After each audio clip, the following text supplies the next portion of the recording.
आता विद्यार्थ्यांना आंदोलनामध्ये सहभागीच होता येणार नाही याची पूर्ण सोय सरकारनं करून ठेवली आहे आणि याच निर्णयाविरोधात विद्यार्थी सध्या आक्रमक झाले आहेत।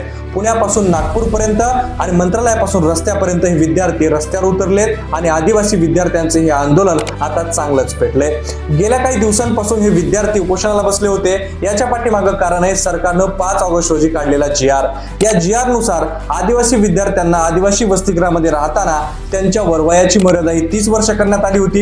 एवढंच नाही तर त्यांच्या अभिव्यक्ती स्वातंत्र्यावर गदा आणणारे नियम, यासोबत आंदोलनामध्ये सहभागी होण्यास घातलेले निर्बंध आणि स्थानिक विद्यार्थ्यांना 70% आरक्षणाची मर्यादा यासारख्या गोष्टीमुळे आणि अशा जाचक अटीच्या विरोधात हे विद्यार्थी रस्त्यावर उतरले होते। त्यामुळे हे आंदोलन पुण्याच्या मांजरीपासून नांदेड, नाशिक आणि यवतमाळ पर्यंत जाऊन पोहोचलं होतं। खरं या आंदोलनाची चर्चा झाली ती राहुल गांधींच्या कार्यक्रम जो पुण्यामध्ये झाला होता त्या कार्यक्रमादरम्यान एका विद्यार्थ्यांनी या आंदोलनाचा प्रश्न मांडला आणि त्यानंतर राहुल गांधींनी मुख्यमंत्र्यांना पत्र लिहिलं आणि हा प्रश्न सोडवण्याची मागणी केली।